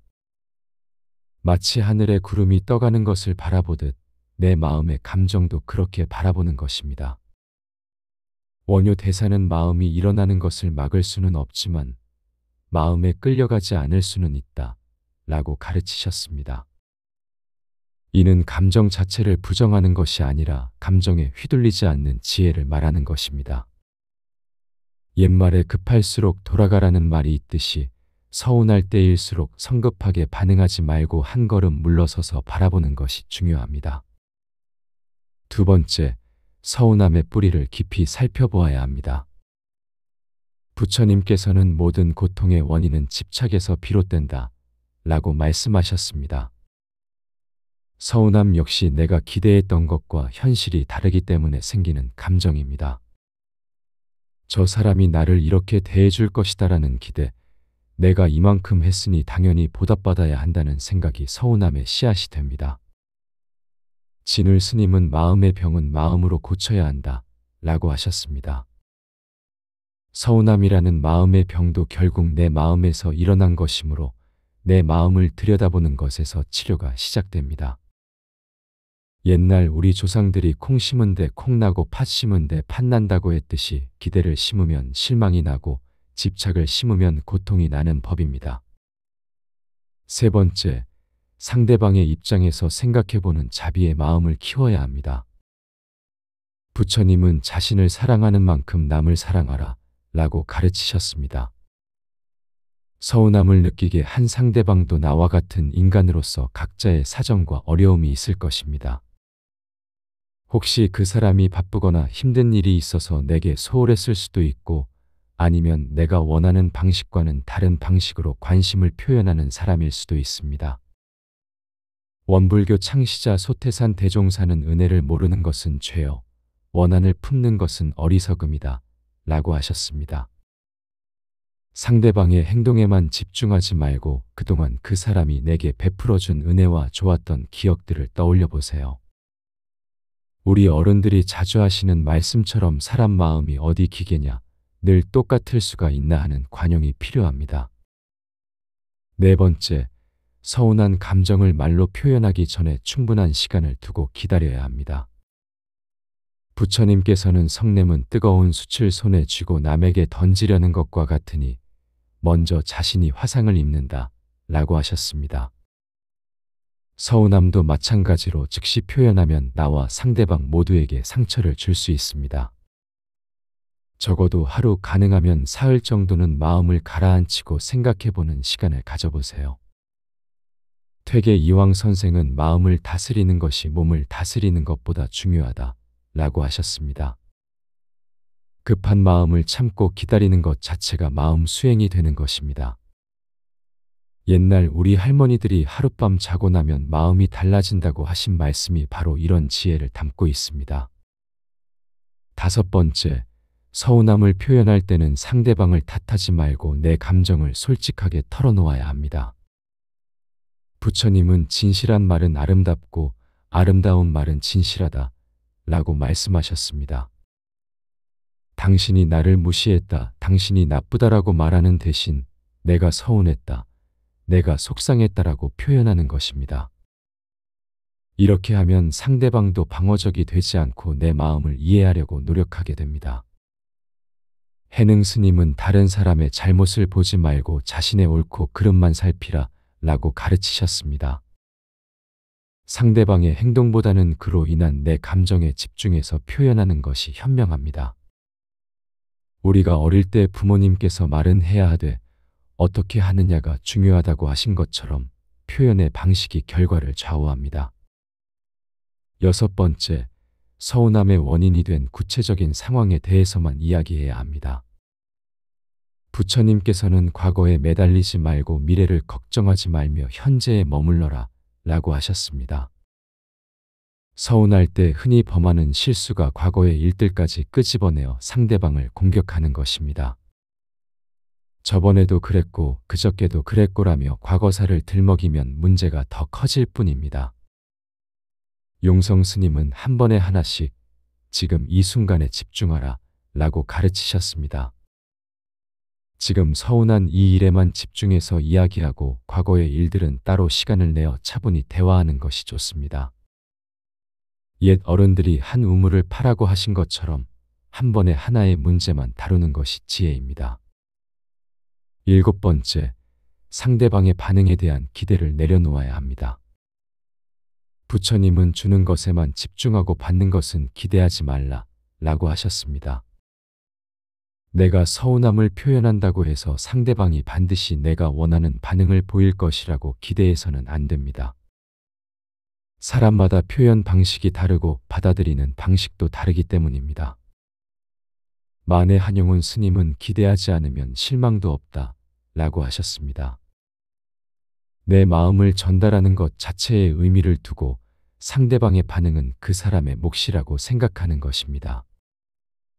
우리 조상들이 되는 대로 살되 최선은 다하자고 하신 것처럼 결과보다는 과정에 집중하는 자세가 필요합니다. 8번째, 서운함을 화해와 이해의 기회로 바꾸어야 합니다. 부처님께서는 적을 사랑으로 이기고 악을 선으로 이겨라 라고 말씀하셨습니다. 서운함이라는 부정적인 감정을 관계를 더욱 깊게 만드는 계기로 활용하는 것입니다. 서로의 마음을 솔직하게 나누다 보면 오해가 풀리고 더 깊이 이해하게 되는 경우가 많습니다.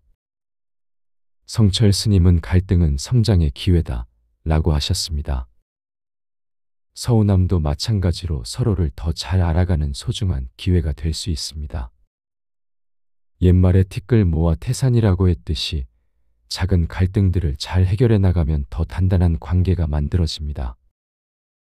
9번째, 감사의 마음을 함께 표현해야 합니다. 부처님은 감사하는 마음이 있는 곳에 평화가 깃든다 라고 하셨습니다. 서운함을 표현할 때도 그동안 상대방이 베풀어준 좋은 점들을 함께 언급하는 것입니다. 평소에는 항상 잘해주시는데 이번에만 좀 서운했어요라고 말하면 상대방도 마음의 문을 열고 들어주게 됩니다. 법정 스님은 비난보다는 격려를, 지적보다는 인정을 먼저 하라 라고 가르치셨습니다. 감사의 마음을 먼저 표현하면 서운함도 더 부드럽게 전달될 수 있습니다. 우리 어른들이 꿀로 시작해서 꿀로 끝내라고 하신 것처럼 좋은 말로 시작해서 좋은 말로 마무리하는 것이 좋습니다. 10번째, 서운함을 통해 자신의 마음을 성장시켜야 합니다. 부처님께서는 모든 경험은 깨달음의 재료가 된다 라고 하셨습니다. 서운함을 겪으면서 내가 어떤 부분에서 집착하고 있었는지, 어떤 기대를 가지고 있었는지 돌아보는 기회로 삼아야 합니다. 이런 과정을 통해 점점 더 너그럽고 이해심 많은 사람이 되어갈 수 있습니다. 달마 대사는 고통이 없으면 성장도 없다 라고 하셨습니다. 서운함이라는 작은 고통도 내 마음을 단련시키는 소중한 기회라고 받아들이는 것입니다. 옛 어른들이 고생 끝에 낙이 온다고 하신 것처럼 어려움을 잘 견디면 더 큰 기쁨이 찾아옵니다. 이제 실제로 이런 지혜들이 어떻게 적용되는지 몇 가지 사연을 통해 살펴보겠습니다.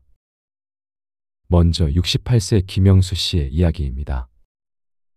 전직 공무원으로 35년간 성실히 근무한 후 5년 전 퇴직하셨습니다.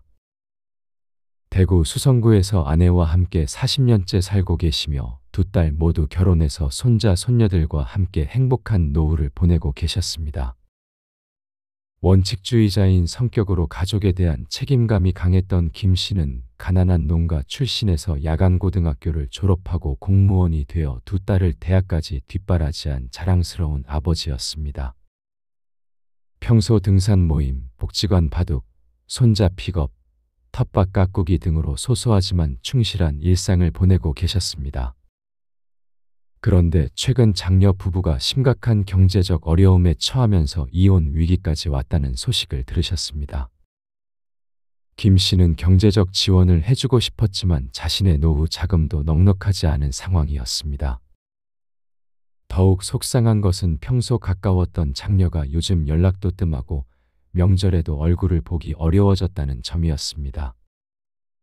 간섭하자니 부담스러워할 것 같고 방관하자니 죄책감이 들고 체면과 가족 사랑 사이에서 딜레마에 빠지셨습니다. 아내와도 의견이 달라서 무력감, 분노, 자책감, 걱정이 뒤섞인 복잡한 마음이었습니다.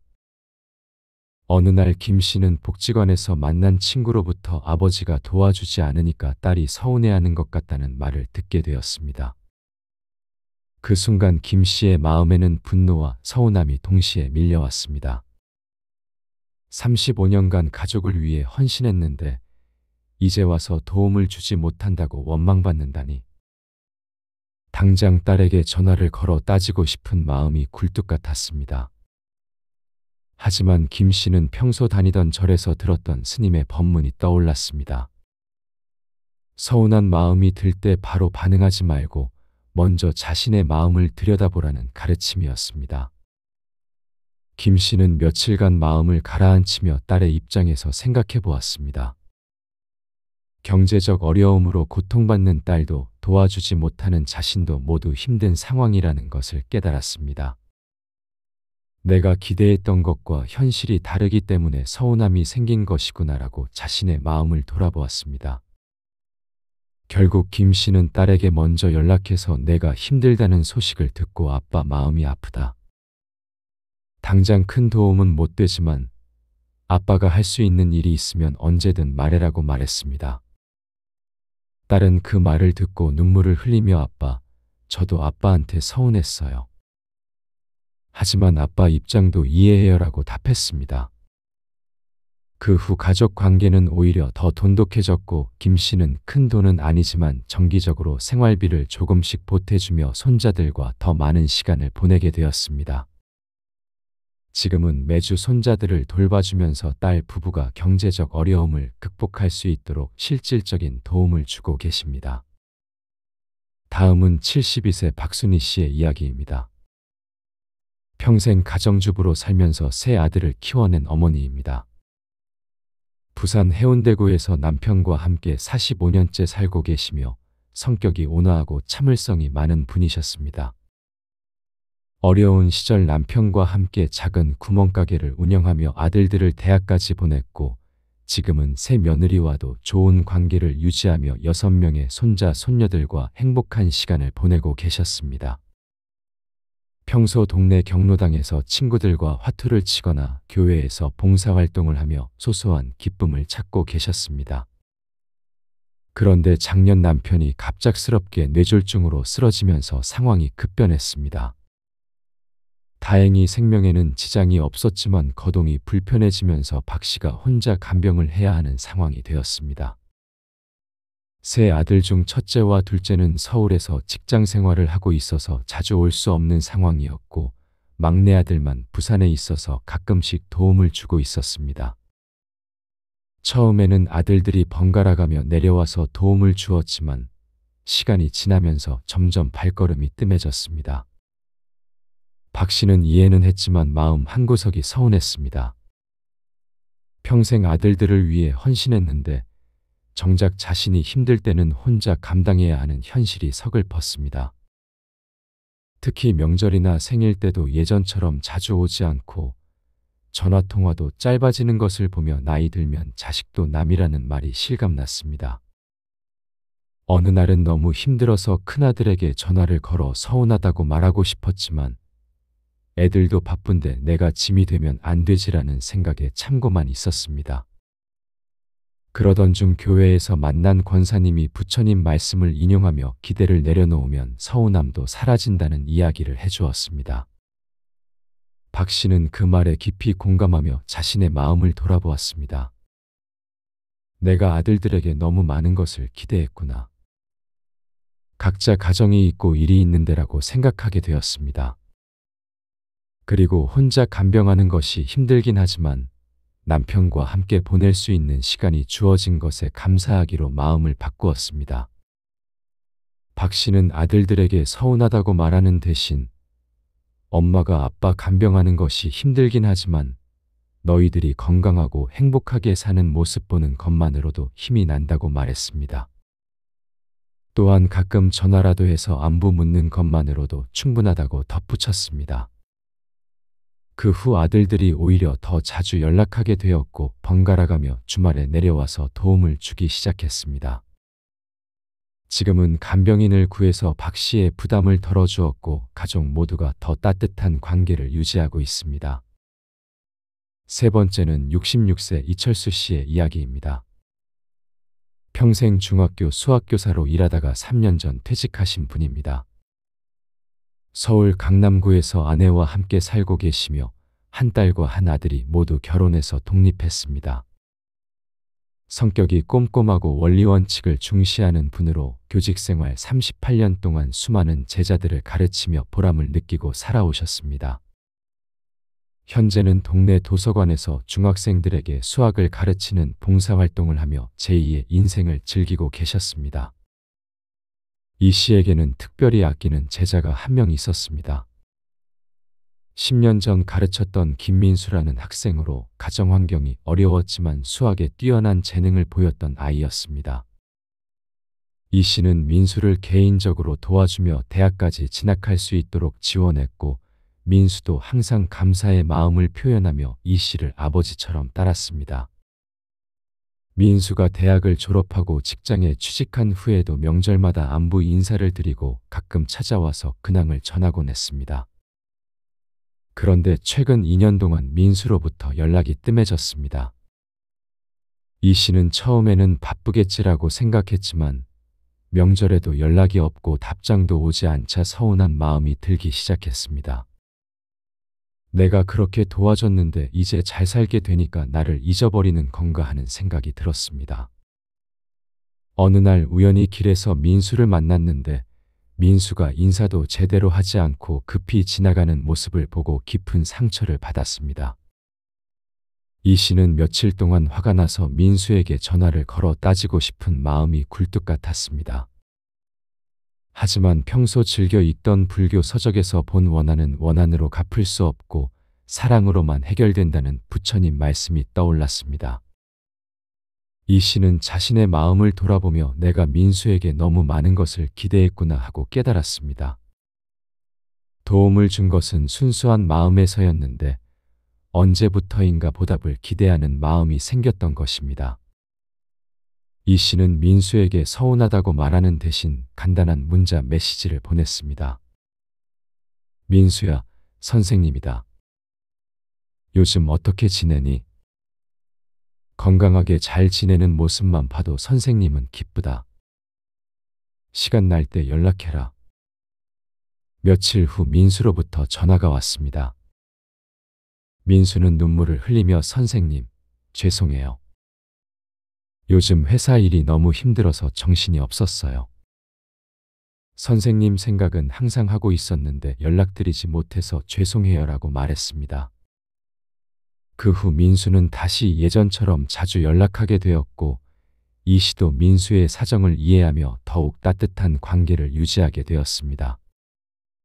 마지막으로 70세 정미영 씨의 이야기입니다. 평생 간호사로 일하다가 5년 전 퇴직하신 분입니다. 인천 연수구에서 혼자 살고 계시며 남편은 10년 전에 돌아가셨고 두 아들이 모두 미국에서 살고 있습니다. 성격이 활발하고 사교적인 분으로 병원에서 40년 가까이 일하며 많은 사람들에게 도움을 주는 일에 보람을 느끼며 살아오셨습니다. 현재는 동네 자원봉사센터에서 독거노인들을 돌보는 일을 하며 의미 있는 노후를 보내고 계셨습니다. 정 씨에게는 같은 아파트에 사는 김혜자 씨라는 절친한 친구가 있었습니다. 두 분 다 과부이고 나이도 비슷해서 서로 의지하며 지내온 지 15년이 되었습니다. 함께 시장도 보고 여행도 다니고 서로 아플 때 돌봐주며 자매처럼 지내왔습니다. 정 씨는 김 씨를 친자식보다도 더 아끼며 지냈고 김 씨도 마찬가지였습니다. 그런데 6개월 전 김 씨에게 새로운 친구가 생겼습니다. 같은 자원봉사센터에서 만난 박영숙 씨라는 분으로 김 씨와 취미도 비슷하고 성격도 잘 맞아서 금세 친해졌습니다. 처음에는 정 씨도 반가워했지만 점점 김 씨가 박 씨와 더 많은 시간을 보내는 것을 보며 서운한 마음이 들기 시작했습니다. 예전에는 매일 통화하고 일주일에 서너 번은 만났는데 이제는 연락도 뜸하고 만나자고 해도 박 씨와 약속이 있다며 거절하는 일이 잦아졌습니다. 정 씨는 점점 외로움과 서운함이 커져갔습니다. 내가 15년 동안 그렇게 잘해줬는데 새로운 친구가 생기니까 나를 버리는 건가 하는 생각이 들었습니다. 어느 날은 김 씨와 박 씨가 함께 시장에서 웃으며 이야기하는 모습을 보고 깊은 배신감을 느끼기도 했습니다. 친구들에게 김 씨에 대한 불만을 털어놓기도 했고 김 씨에게 직접 요즘 너무 소홀하다고 말하고 싶은 마음도 굴뚝 같았습니다. 그러던 중 정 씨는 평소 다니던 절에서 스님의 법문을 듣게 되었습니다. 집착을 버리면 자유로워진다는 부처님의 가르침에 대한 이야기였습니다. 스님은 친구에 대한 독점욕도 일종의 집착이며 진정한 사랑은 상대방의 행복을 바라는 것이라고 말씀하셨습니다. 정 씨는 그 말씀을 듣고 자신의 마음을 깊이 돌아보았습니다. 내가 김 씨를 진정으로 사랑한다면 그 사람이 새로운 친구와 즐겁게 지내는 것도 기뻐해야 하는 것 아닐까 하고 생각하게 되었습니다. 정 씨는 김 씨에게 서운하다고 말하는 대신 오히려 먼저 연락해서 새로운 친구 생겨서 좋겠다. 나도 박 씨와 친해지고 싶으니까 다음에는 셋이 함께 만나자고 제안했습니다. 김 씨는 정 씨의 넓은 마음에 감동하며 미영아 고마워.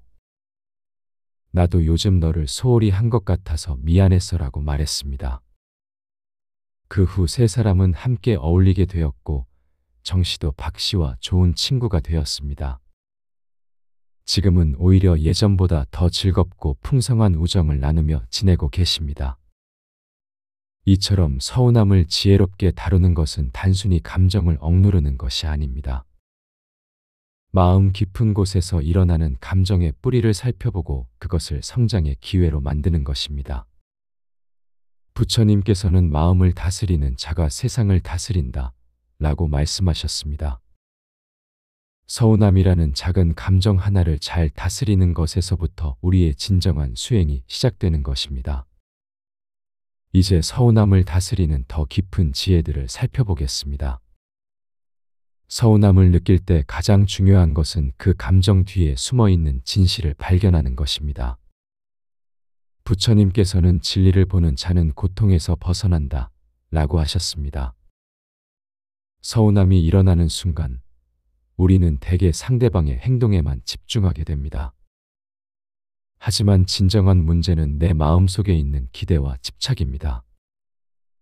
해심 스님은 외부의 상황은 바꿀 수 없지만 그것을 받아들이는 내 마음은 바꿀 수 있다 라고 가르치셨습니다. 상대방이 내 기대대로 행동하지 않는다고 해서 그 사람이 나쁜 것이 아닙니다. 단지 내가 가진 기대가 현실과 맞지 않을 뿐입니다. 서운함의 뿌리에는 종종 우리가 인식하지 못하는 교만이 숨어 있습니다. 부처님은 교만은 모든 괴로움의 어머니다 라고 말씀하셨습니다. 내가 이만큼 해줬으니까 당연히 보답받아야 한다는 생각이나 내가 이런 대우를 받을 만한 사람이다라는 생각 속에는 은연중에 교만이 숨어 있습니다. 진정한 겸손은 내가 남에게 무엇인가를 베풀 때조차 그것이 특별한 일이 아니라 당연한 일이라고 여기는 마음입니다. 우리 조상들이 오른손이 하는 일을 왼손이 모르게 하라고 하신 것도 이런 마음가짐을 말하는 것입니다. 서운함을 다루는 또 다른 방법은 상대방의 처지에서 생각해보는 연민의 마음을 기르는 것입니다. 부처님께서는 모든 생명체는 행복을 원하고 고통을 싫어한다 라고 하셨습니다. 나를 서운하게 한 그 사람도 나와 똑같은 인간으로서 각자의 어려움과 한계를 가지고 살아가고 있습니다. 혹시 그 사람이 건강상의 문제가 있거나 가정에 어려운 일이 있거나 직장에서 스트레스를 받고 있을 수도 있습니다. 관세음보살의 자비로운 마음처럼 상대방의 아픔을 이해하려고 노력하는 것 자체가 서운함을 녹이는 따뜻한 힘이 됩니다. 옛말에 사람의 마음은 밭과 같아서 가꾸는 대로 열매를 맺는다고 했듯이 원망의 씨를 뿌리면 미움이 자라고 이해의 씨를 뿌리면 사랑이 자랍니다. 서운함을 건설적으로 표현하는 방법도 중요합니다. 부처님은 마른 마음의 달이다 라고 하셨습니다. 내 마음과 상대방의 마음을 연결하는 다리 역할을 하는 것이 바로 말입니다. 서운함을 표현할 때는 상대방을 공격하는 말보다는 내 마음을 솔직하게 드러내는 말을 해야 합니다. 당신이 나를 무시했다라고 말하는 대신 내가 서운함을 느꼈다라고 표현하는 것입니다. 지혜로운 스님들이 부드러운 말은 뼈도 녹인다고 하신 것처럼 따뜻하고 진심 어린 표현은 상대방의 마음도 열게 만듭니다. 서운함을 통해 자신의 내면을 성찰하는 기회로 삼아야 합니다. 부처님께서는 자신을 아는 것이 세상을 아는 것보다 중요하다 라고 말씀하셨습니다. 서운함이 일어날 때마다 내가 왜 이런 감정을 느끼는가? 내 마음속에 어떤 욕구와 기대가 숨어 있는가를 돌아보는 것입니다. 이런 성찰을 통해 점점 더 평온하고 지혜로운 사람이 되어갈 수 있습니다. 용성 스님은 매일 자신의 마음을 점검하는 것이 최고의 수행이라고 가르치셨습니다. 서운함이라는 작은 파도를 통해 내 마음이라는 큰 바다의 깊이를 알아가는 것입니다. 서운함을 느낄 때 감사의 마음을 되찾는 연습도 필요합니다. 부처님은 감사하는 마음은 모든 복의 근원이다 라고 하셨습니다. 서운함에 빠져 있을 때는 상대방의 부족한 점만 보이게 되지만 조금만 시각을 바꾸면 그동안 받은 은혜들이 보입니다. 가족이든 친구든 동료든 그 사람과 함께했던 좋은 기억들과 받은 도움들을 떠올려 보세요. 완벽한 사람은 없으며 서로의 부족함을 채워주며 살아가는 것이 인간관계의 본래 모습입니다. 우리 어른들이 콩 한 쪽도 나누어 먹는다고 하신 것처럼 작은 것에도 감사하는 마음이 있으면 서운함은 자연스럽게 사라집니다.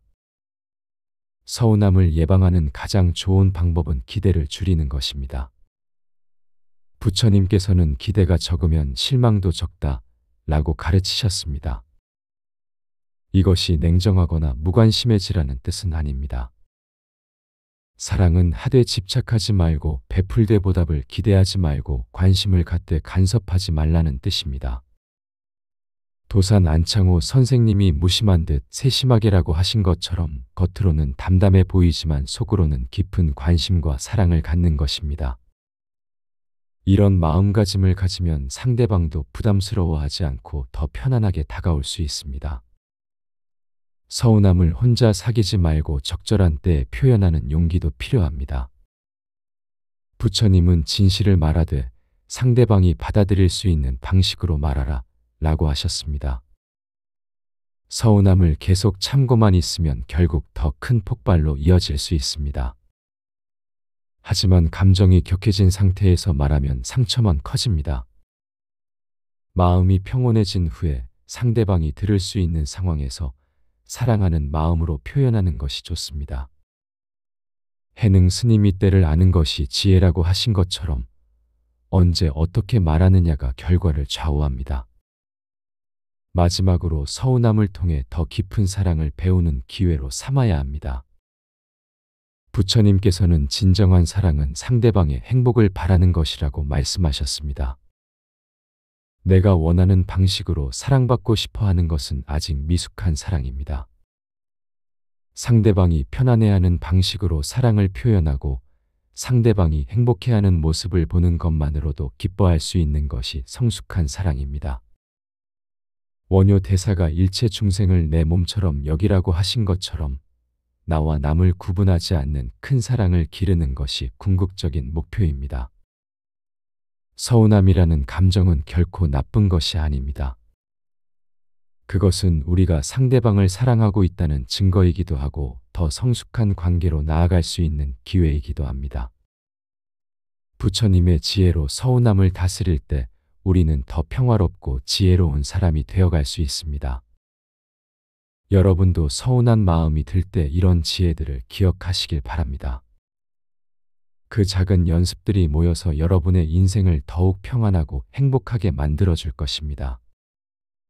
부처님의 자비로운 가르침이 여러분의 마음의 평화를 가져다 주기를 기원합니다.